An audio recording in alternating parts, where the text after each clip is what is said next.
Any cymbal is capable of tons of different sounds, and much of that is actually due to the different parts of the stick we can use to hit the cymbal. Today we're going to listen to distinct sounds from my one ride cymbal.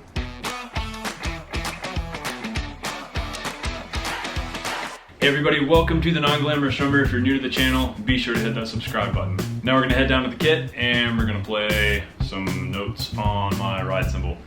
So if you saw the previous video with all the different hi-hat sounds, you can guess that these were very much inspired alongside each other. If you haven't seen the hi-hat one, be sure to go check that one out after this one.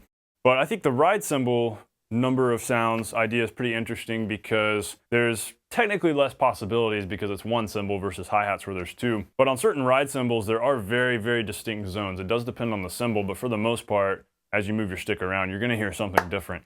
So this pretty much applies to every ride. I'm using my 20-inch K-Custom Dark.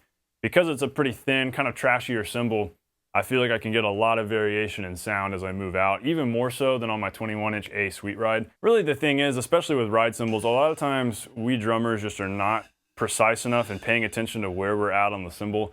And a lot of times during a loud gig, if we're making noise and having fun, we're surrounded by guitar amps and it's loud and maybe we've got ear protection in, but we don't have in-ears and we're not hearing microphones. Sometimes things can get a little bit crazy and it's hard to think in terms of, am I hitting right here, or am I hitting here, or how am I hitting the bell? Because on the bell, we can hit with the tip, the neck, there on the shoulder, there on the shoulder, there on the staff. We can kind of do the staff, shoulder, shaft, I meant shaft. They're on the shaft of the stick, the staff of the stick. Then as we move down to the edge, we could play with the shaft of the stick on the edge, or more like the shoulder on the edge, neck on the edge. We can play with the tip on the surface, or we could play with the shoulder of the stick on the surface without the shaft hitting the edge or the tip making contact. There's a lot of these different ways we can get different sounds based on how we're hitting with the stick. And some of those are even independent of zones, so then we can move around and change those. So I'm just gonna play for a while and we'll number the examples. You'll see them all numbered so you'll know how many more we have to go out of however many I come up with here. I'm gonna try to keep drums fairly subdued, so I'm playing quietly over here, but maybe going a little bit heavier on the ride to really bring it out. So it might not be the way I'd actually play the groove in a real world context, but I wanna make sure you can really hear the ride well.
So it's hard to even keep count of how many of those were distinctly different sounds.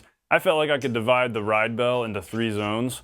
And then of those 3 zones, we could then do the 3 spots on the stick. So what's that coming? 9 different sounds we can get right there on the bell. And then you can also play with just the shoulder right there. And there's all the different degrees of wash. And so this really gets crazy, but I hope that this served to, like the hi-hat video, to hopefully inspire some different ideas and encourage you to experiment with what different sounds you can get. Hey, I hope you enjoyed the video and I hope it gave you some good info. Be sure to share the video and become a fellow non-glamorous subscriber if you haven't already. I'll see you on the next video.